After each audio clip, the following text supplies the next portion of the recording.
Moving is a part of my life. They told me that I needed to stop running, find other ways.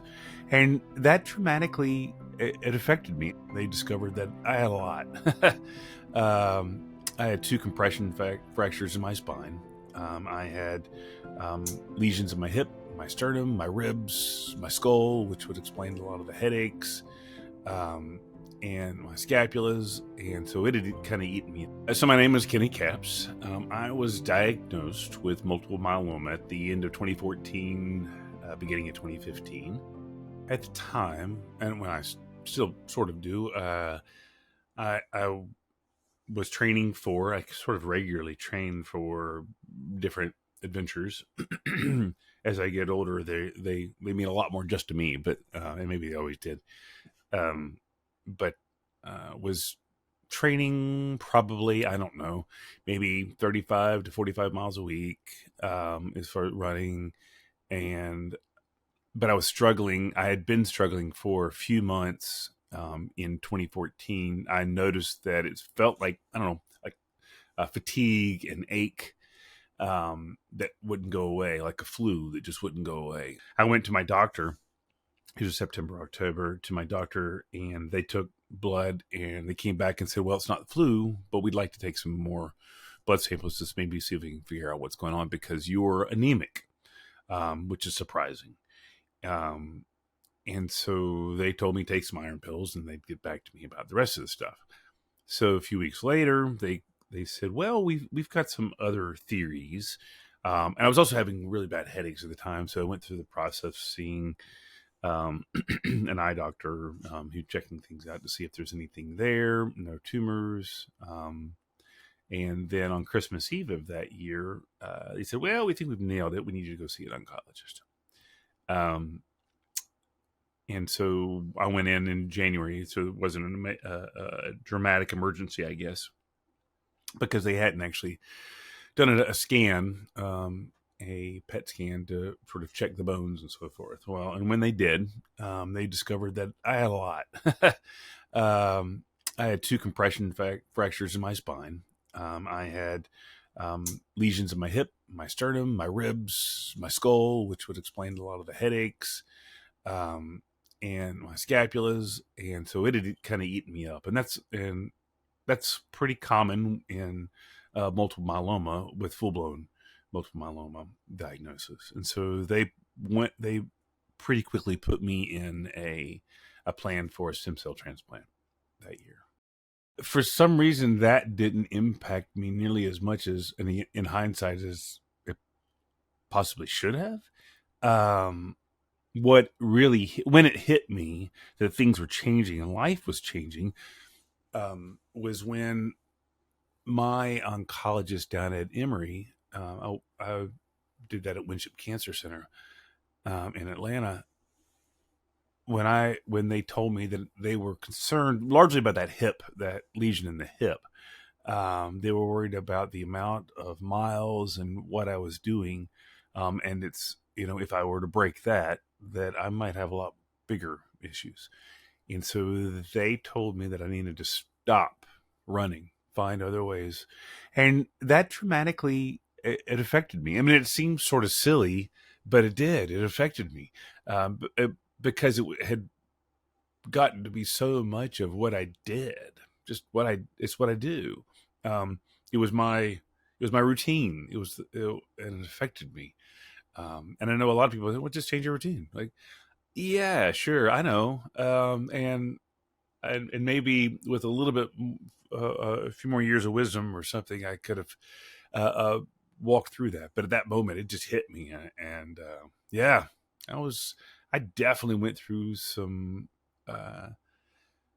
sadness over that. The loss of what I thought I was going to go for, what I was going to be, what I was going to be doing. August of 2015, I did go in for a stem cell transplant. I was in the hospital for, I think it was right at a little over 3.5 weeks, just a little over that, and came home after that in September, and then slowly started trying to get back up.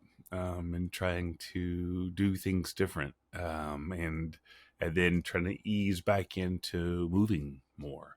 And I did. It took a little bit of time. By January, so by end of November, I was actually kind of running a little bit. I was walking at first every day, which helps.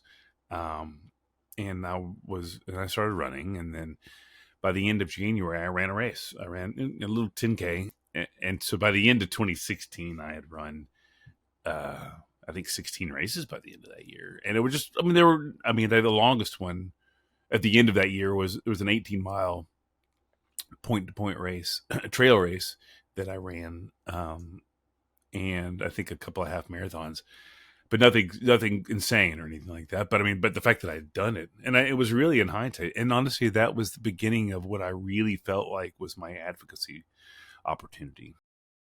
Sometimes hope seems too ethereal. It doesn't seem quite concrete enough for us to capture what it is that we need to happen to move forward.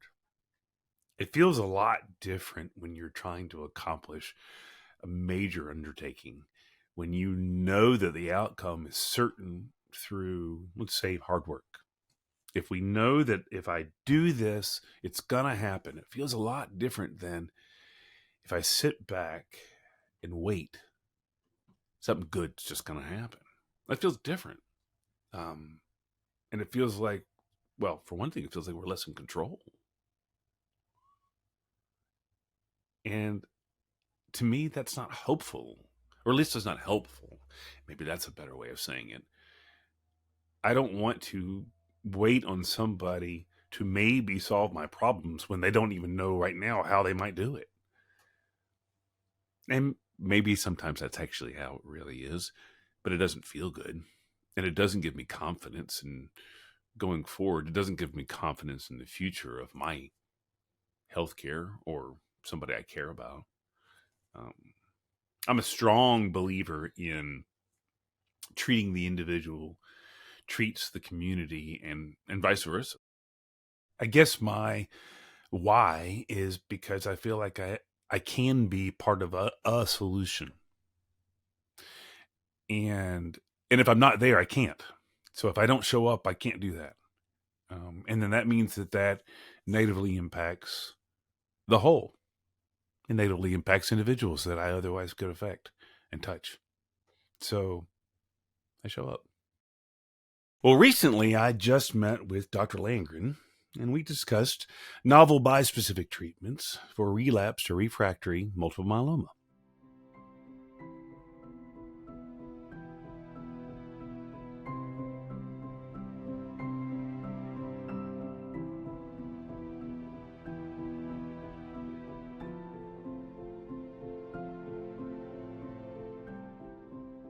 For those who are unfamiliar with the term relapsed or refractory in the multiple myeloma setting, could you break that down, what that means? So I think in lay language, relapse and refractory refers to the fact that the multiple myeloma disease becomes active again. So someone who is newly diagnosed would typically receive combination therapy with or without transplantations, typically with continued therapy, we also call maintenance therapy. As we follow an individual that's treated this way, unfortunately, over time, the majority of patients will at some point have the disease becoming active again. And this is because we do not yet have an established cure for the disease. The patient can, in 2024, in 2025 and onwards, I think many patients can live for 10, 20 plus years. And I think there will be patients that will not have shortening of their lifespan, which is how the field is going forward. For now, the disease will be managed for the most part as a chronic disease. We are trying to develop definitive cures for the disease. So coming back to your question, as we treat it as a chronic disease, if there is reappearance typically of proteins in the blood, if there are rising levels, if there are any other clinical suspicions going on that would trigger, say, additional radiological assessments, say with PET CTs or MRIs, or if we do bone marrow biopsies, if we see there is more disease, that would be consistent with the disease becoming active again. And that's what relapse refractory is. So could you discuss further the differences between the bispecifics and CAR T therapy? So a bispecific antibody is exactly what the name tells you. It's bi, so it's two, and it's specific. So it's specific in that sense that it goes for myeloma.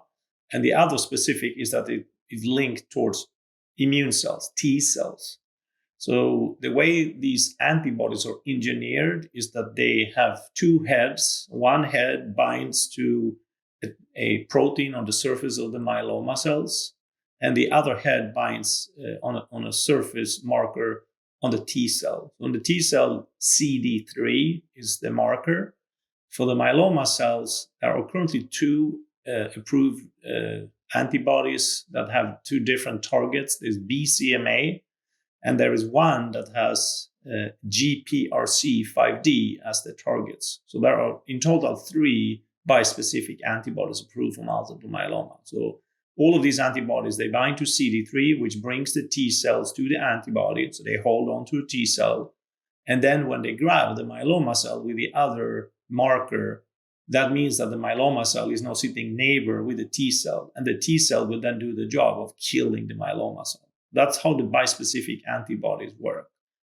The CAR T cells refer to, is an acronym for chimeric antigen T cells, or chimeric antigen receptor T cells. So what that means is that you can take out T cells from the blood of a person.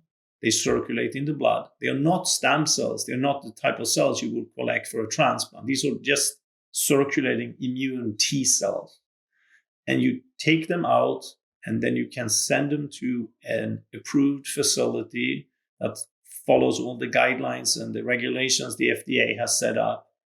And they will do something called a transduction of these T cells. So that means that they are being exposed to a genomic vector that will change the DNA in these cells. And the change means that they insert certain information in the cells that has an instruction for these T cells to do things that they normally wouldn't do. Could you discuss sort of the most common side effects and how they are managed for those patients? So I would say that compared to bone marrow transplant, the CAR T cells are way less toxic.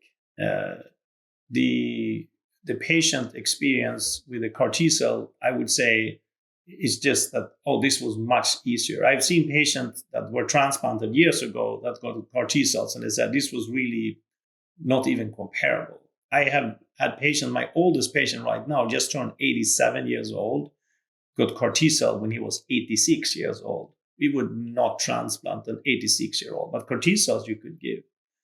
I've also treated patients that are in that age category with bispecifics. I have many patients that have done that, and they do extremely well. So I think on average, both the CAR T cells and the bispecifics are very, very well tolerated overall. But everything has some form of side effect. If there is no side effects, usually there is no effect, unfortunately. So what are the side effects you see? So in a simple way, when you give a CAR T cell product, you would expect to see something called cytokine release syndrome, also abbreviated CRS. And that means that your immune system gets triggered by this immunotherapy, and it releases a lot of these substances that the immune system uses to communicate with different immune cells and other surrounding cells. These are the cytokines and chemokines. And when they get released, it leads to an immune reaction. So it's sort of an ramped up version of you get sick by an infection or inflammation type of thing. Those types of symptoms like fever, you just don't feel well, and you could have organs responding to it. The blood pressure could go down and things like that. The duration of it is usually 1 to a few days. And if the patient has fever, we can actually treat it like with Tylenol or things like that. You can also give steroids. But if it's a little bit more stronger, we would give something called IL-6 receptor inhibitors. There's a drug called tocilizumab that we use quite frequently, and usually that takes the edge of it. We may have to give IV fluids if the blood pressure goes down a little bit. Unfortunately, there are some patients that get a little bit more sick, and we may have to give them additional other drugs.